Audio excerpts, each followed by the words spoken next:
And everything's supposed to take an hour, I think. Yeah. And they're like halfway across town. Took it under my nephew, dropped his rod. So I'm really hoping for a short meeting tonight. He's like, I never want to catch a coffee again. 4 o'clock, call to order, roll call. Kevin Janaszek. Ann Zimmerman. Ashley Campbell. Bruce Richardson.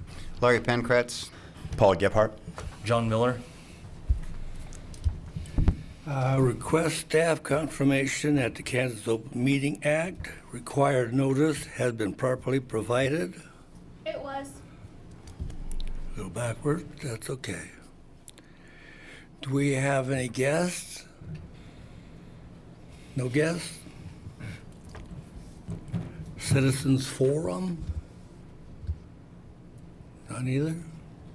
I think they're just here to see how it goes with the dog park. I read in the minutes that they were going to keep coming to make sure we did things Right for way? the dog park. Oh, okay. We'll save that for later then, I guess. Make a motion to approve the agenda. So moved. Approve the agenda. Second? All in favor, say aye. Aye. Same sign for nay. Nobody nays. Okay. Make a motion for approval of minutes. Oh, I move that we approve the minutes of the last meeting. Second. All in favor, say aye. Aye. Aye. Aye. All in favor, same sign? No. Activity reports. New business? Mr. Richardson. As I normally do, I'll highlight some of the items in the activity reports for the month of October. And if you have other questions, please let me know. Parks accomplishments, if you're familiar with Sunset Spiral Slide, we have 2 spiral slides in our park system that are, I'm not sure how old they are, but they're relatively aged, but they're in, good condition, and they're kind of that blast from the past relating to older style playground equipment.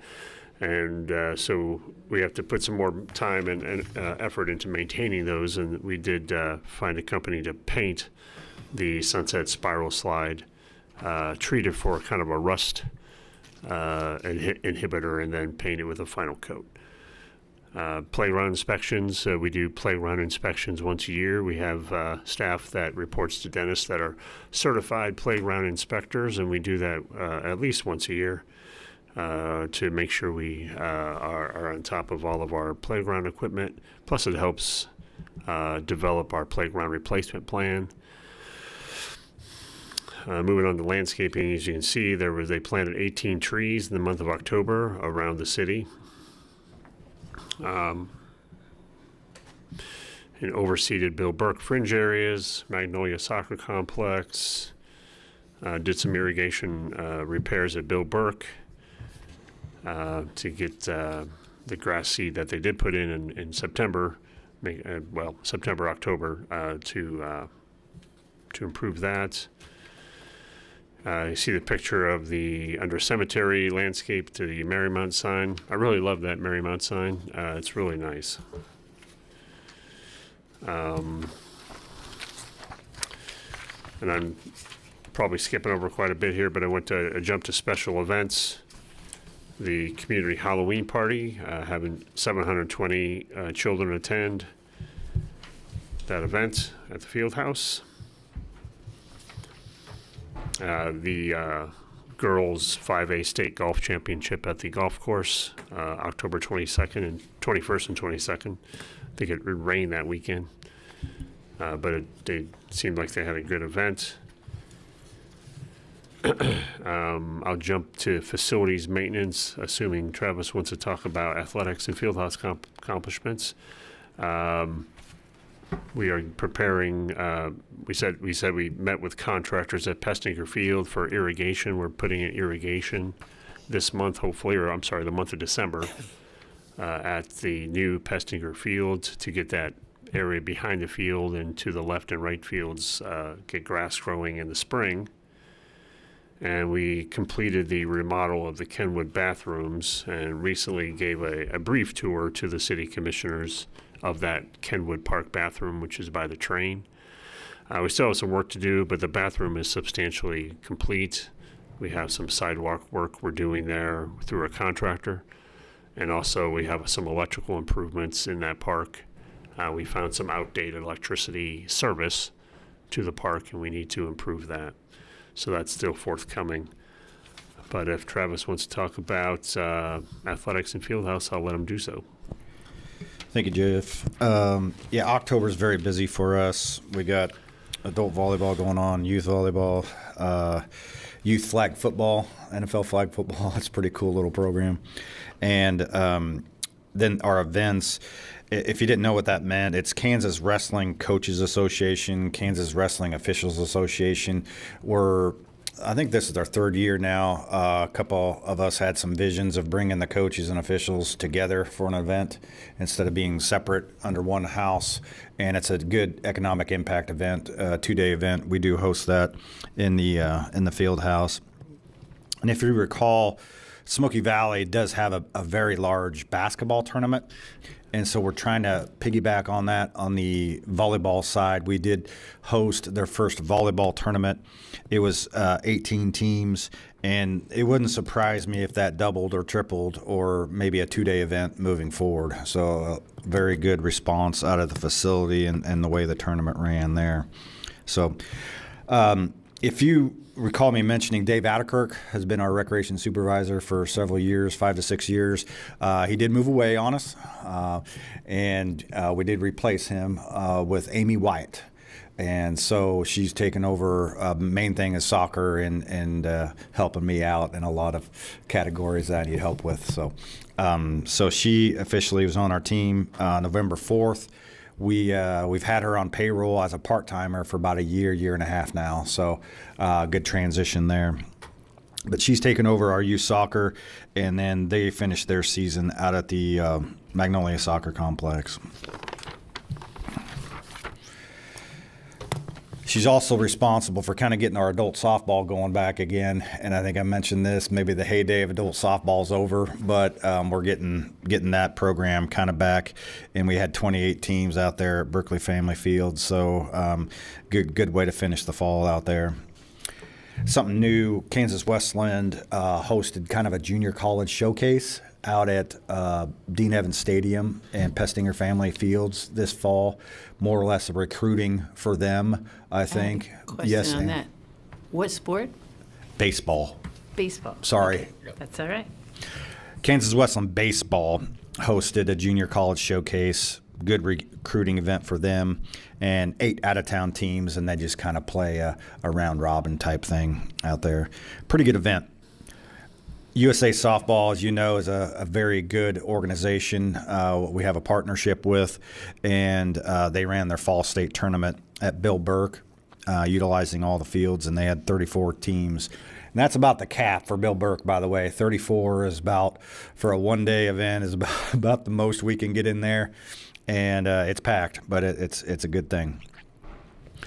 Several years ago when I got here, walked into this one, we held an event it's called a Super 250. It was more later on in the fall when Bill Burke kind of shut down and the adults wanted to have a little fun out there and play on 250-foot fences.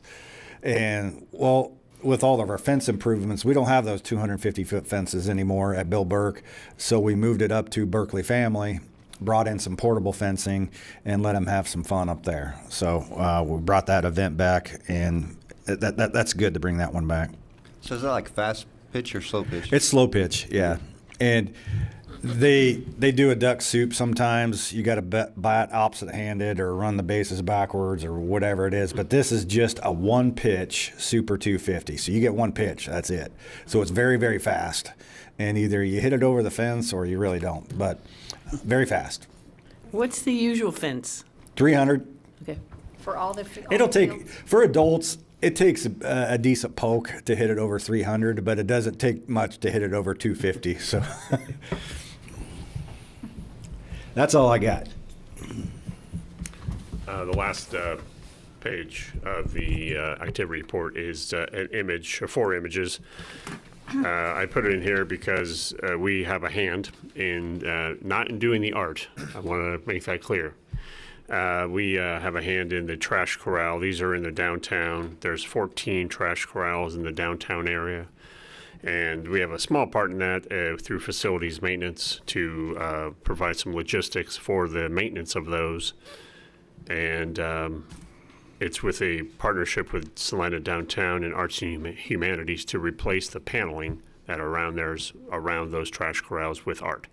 So we have a little bit of a hand in that as far as providing the lumber to prime and paint that lumber, preparing it for the artist to put their drawings on, and then we install those. Every 2 years we do this, and we attempt to get them all done. Yes, Ms. Zimmerman. And where is this one? This one is behind On the Pot.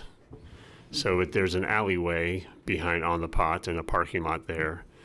And I don't know exactly where On the Pot is. I could not verbalize it to you as to where On the Pot is in the downtown. But behind that shop is that trash corral. But I did walk the area. I walked the alleyway from this building to my dentist appointment last week, and saw this and got really close. And it's really quite vibrant. It's really quite spectacular. So,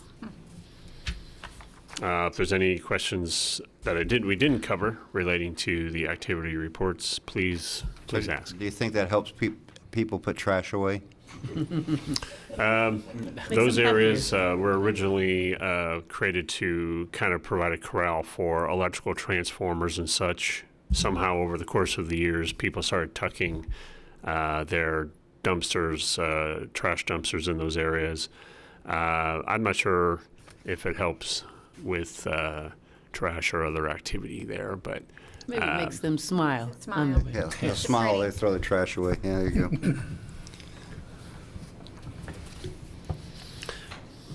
Okay, any new business? I'm sorry. New business. Oh, New business. so under new business, we have a presentation, a short presentation about a 2-page report or 2.5-page report, 3-page report from Andrea Linder, who is our aquatic supervisor. She's behind me. She was. Oh, there she is. Go ahead. Hello. In your packet, there's the report. It's for justification to increase the minimum age to enter Kenwood Cove without a guardian.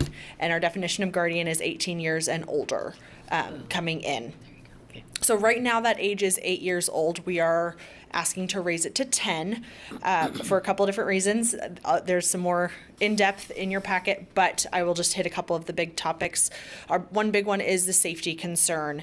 Children under 10 lack the cognitive ability to understand the safety rules and potential dangers, which leads to the risk in that decision-making of when they're in a dangerous situation and be able to act quickly enough to avoid that harm. Maturity and responsibility play a big role in that. They have difficulty following the park rules, whether it's going headfirst down the slide. They don't understand the risk of what could happen if they do that versus following the rules that the lifeguards are trying to enforce. And so that just leads to personal safety, but also safety to others and the staff at Kenwood that are taking care. It also will reduce staff strain because our staff is constantly having to address those rule breaks, and it will through that then improve the visitor experience. One of the things that we heard a lot this last summer is how often the lifeguards had to blow their whistles at people. A lot of that is because a lot of these kids are not following the rules, and we're having to remind the kids over and over again what the rules are and why. We always try to give them that why as well so that they could understand.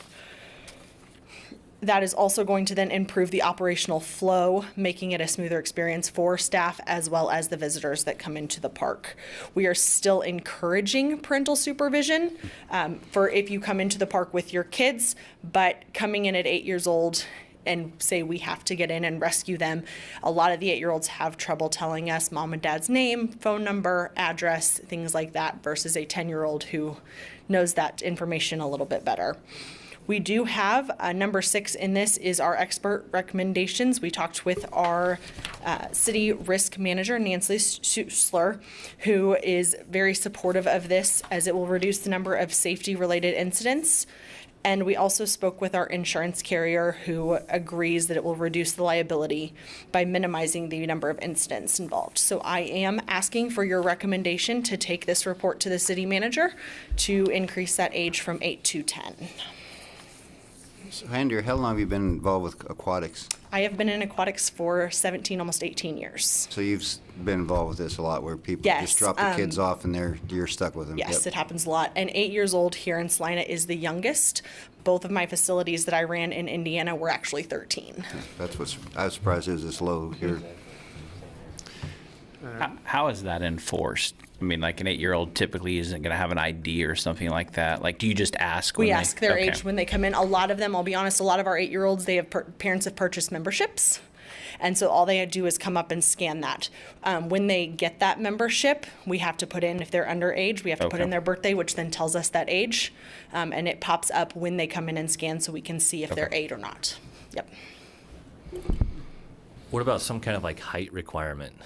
That way. So we have a height requirement to use a lot of the slides in the facility, which is 4 feet. But it just depends, because you could have a 10-year-old, an 11-year-old who could be under that 4 feet versus a 6-year-old who could be over it. Yeah. I was just trying to think of. You're good. It's the one. There's pros and cons to both sides. Absolutely. Yeah.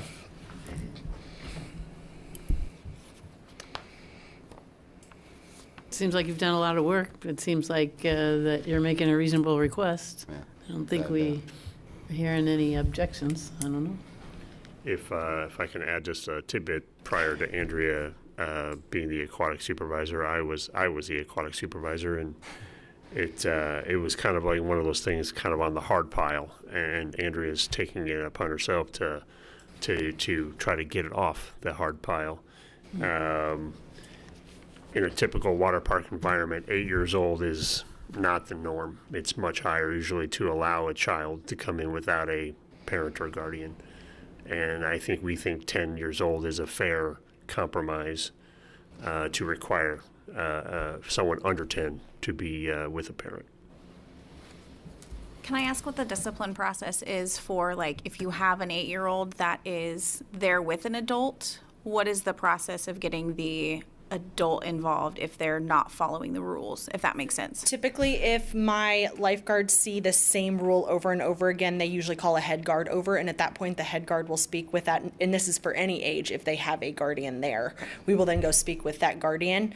If they are over the age of 8 and they're by themselves, we will ask to call a parent, and we have paperwork that we fill out for offenses. First offense, second offense, they can't come back for a week, and a third offense is that they can't come back for the rest of that season.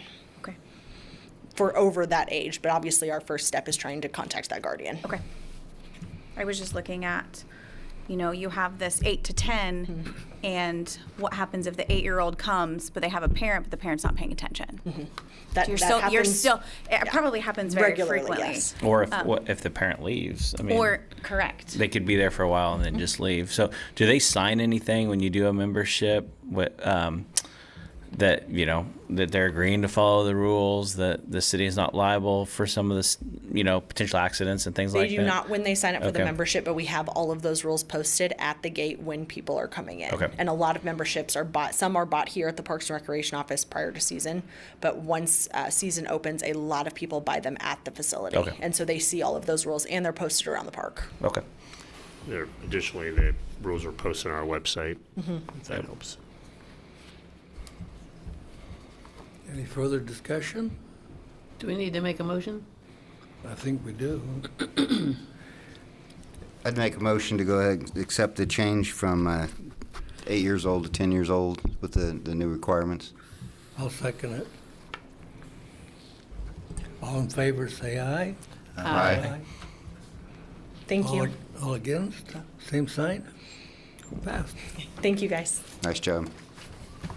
Andrea stated this recommendation will come to the city manager and determine the next path forward there is a possibility that this may go to City Commission for consideration to allow their consideration and also for an additional public component for them to give input. So I'm not sure yet, and I'll report back to the board as to what those steps are.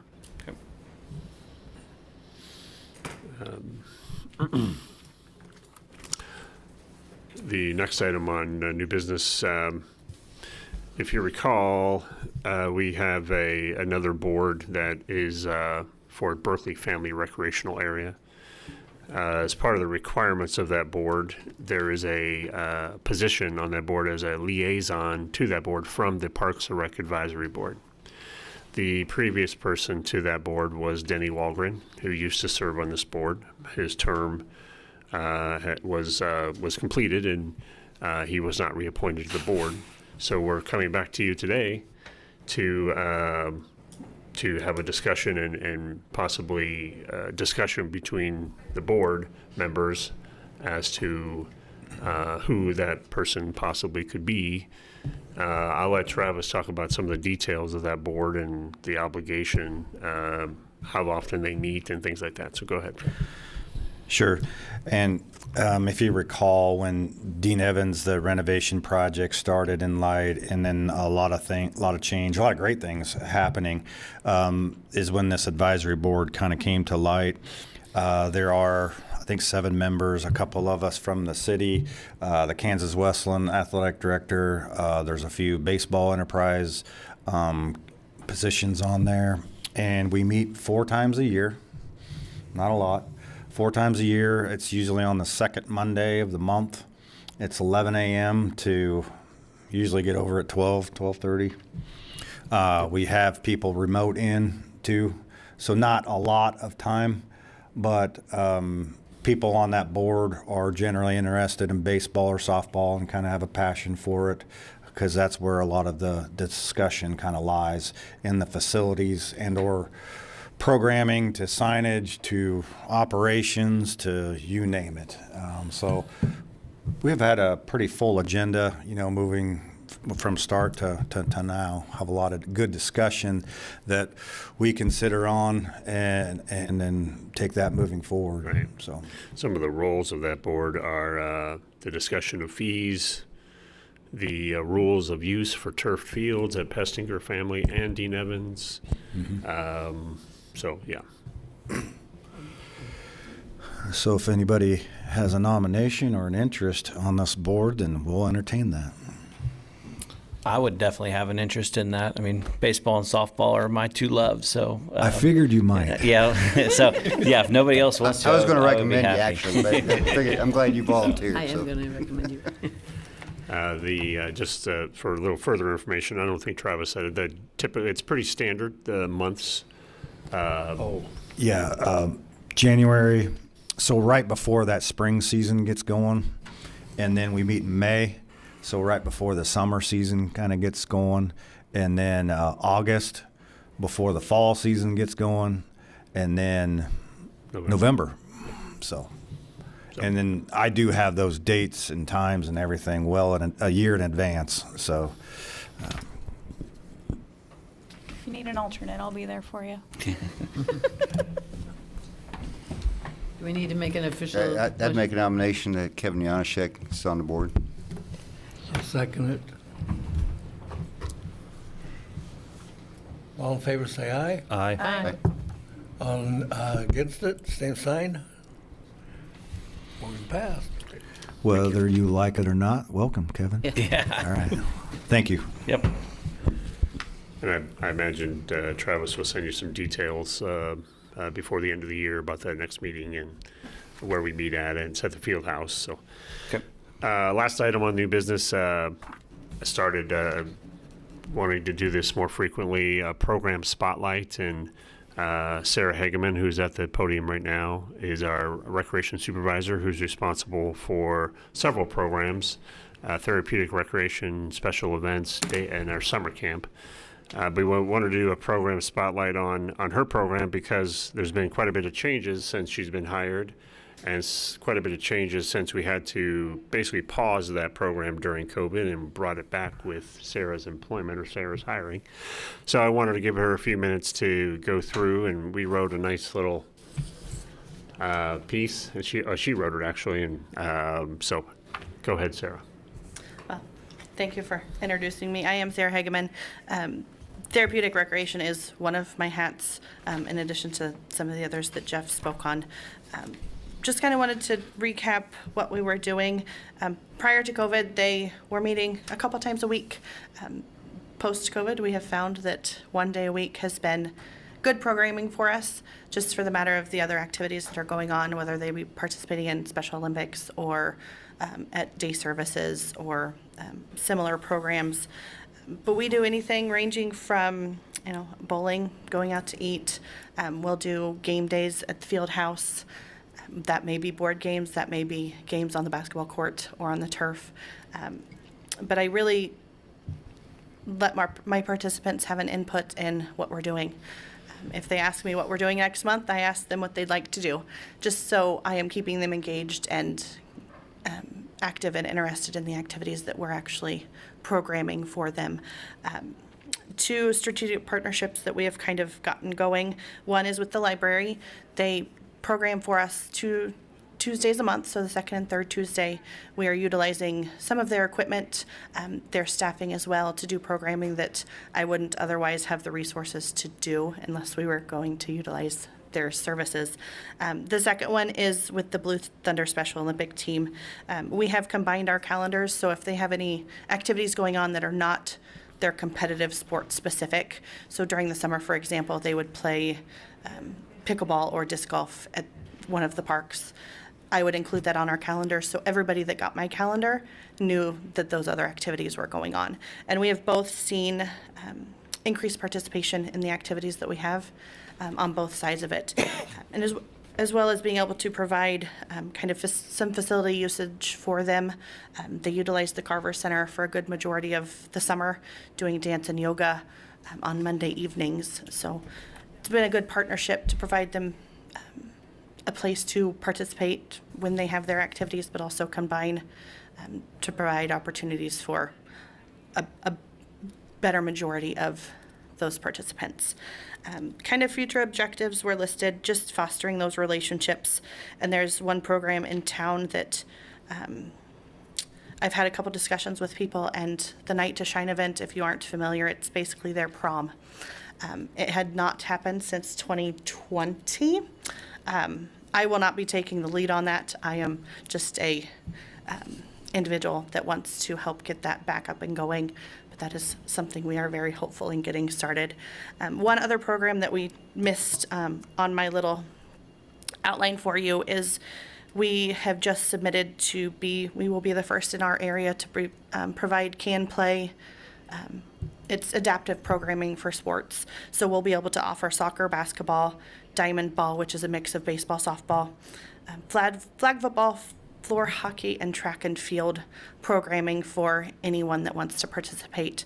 So providing adaptive sports to those that may not be able to participate in our normal rec leagues, having an opportunity to include them and kind of foster that everybody can play attitude is something we are very excited for. So that will hopefully get started in January or February will be our first programming for that. So other than that, if you have any questions. What kind of numbers are you seeing show up? I think in the activity packet last month I saw about 100 participants. It really kind of depends on what the activity is. Yesterday we were doing board games at the field house, and there was 14 show up. And that number is increasing since last year when we got the programming going. So slowly getting that participation back. So if there's food involved, I normally see a good amount. I usually see anywhere between 25 and 30 if we go out to eat. So it just kind of depends on what the activity is.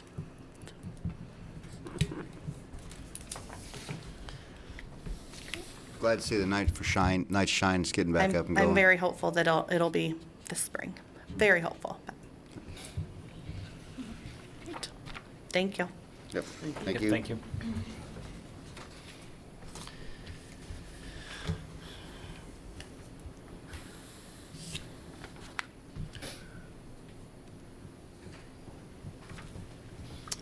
Any old business?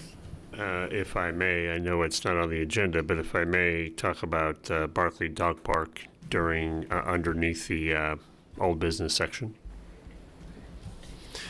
So we have $150,000 requested for Berkley Dog Park shade improvements. And I believe that with that $150,000, I can get shade structures, additional shade structures, and also to increase the size of the gathering area, which is, I believe, the request from the users of the dog park. That is at the City Commission for approval for funding for 2025 next December 9th at the City Commission as part of a overall capital improvement plan requests for all of the city. That is at the City Commission. Also, we are going forward with some fencing improvements with a design and engineering firm to kind of help us develop specifications for fencing. That just started with, and the fencing is anywhere from dog park fencing to ball field fencing. You know, our goal is to add fencing that where we need fencing to put in, to go to, also to remove some of the older galvanized fence that's bowed or misshapen or damaged, and to replace that with new fencing mesh. So, for example, Berkley Family Recreational Area, and then also including in that, my intent is to add additional fencing to the Berkley Dog Park to add the additional pod that they requested. We need to look at it a little closer as to where it goes, what location it's going to be, how it's going to impact the future of the use of the runway for races and such. But yes, that's our intent to. That's our intent to move forward. Also, so what I would like to do once we get a drawing or a concept of the shade structure area and the increase in size of the gather area, have a design conceptual drawing and meet with the group, meet with the dog park group, and show them that and make sure they're understanding and agreeable to that before we move forward. And that's where we're at with that. What's increase the size of the gathering area mean? I'm not. Providing more concrete. Oh, in the front there. Okay. Providing more concrete and incorporating shading into that new concrete area is what I'm thinking. Okay.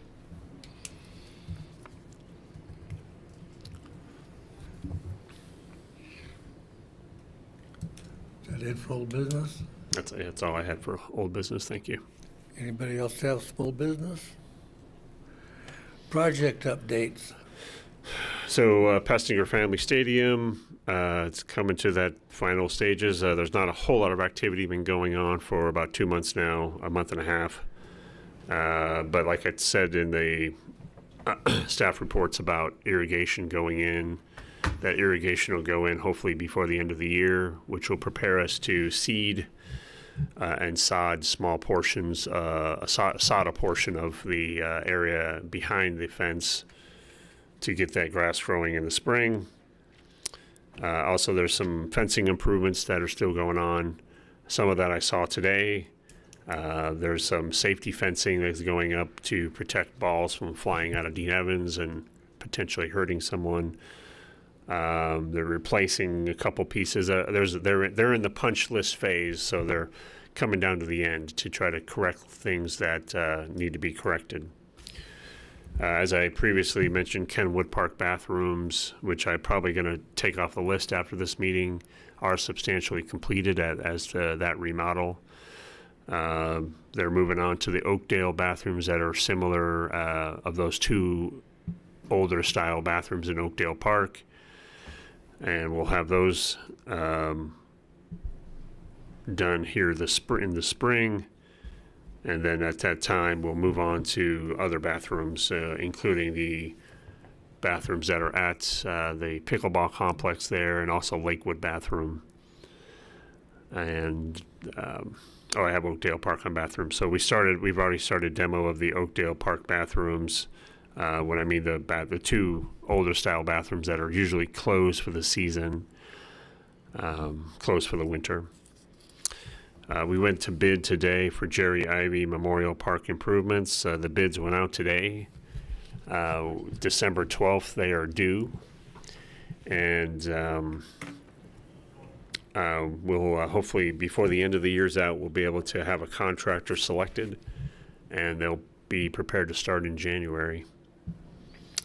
What I didn't put on here, I want to make sure the board's aware, is that Travis is preparing to purchase and getting delivered new scoreboards for Berkley's Berkley Family Recreational Area Fields 1 through 4. So 4 new brand new scoreboards there. And that'll be probably occurring in January, February, I'm guessing. And lastly, I have my list, Glenifer Hill Park status update. If you recall, a few months back, I think October, September, not sure what month. I had before you a request for a recommendation to declare that park as surplus property. We are in the midst of a kind of that notification period. We sent letters to the neighborhood.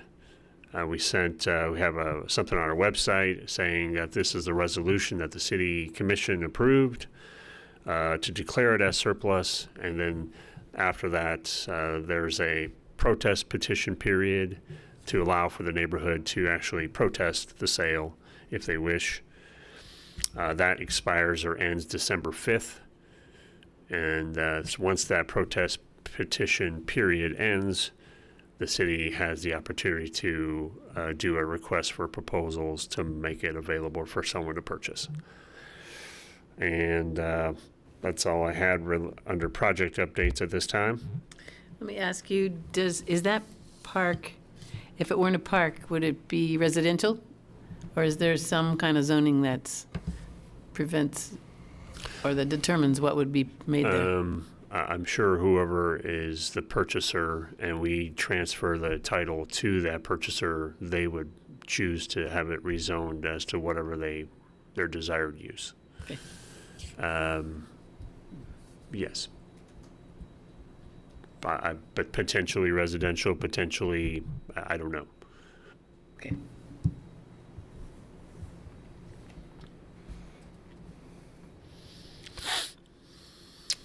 Any general announcements?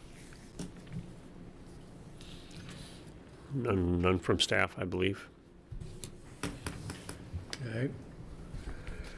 If that's the case, shall we adjourn? I move we adjourn. Second. Then? All in favor? Aye. Passed.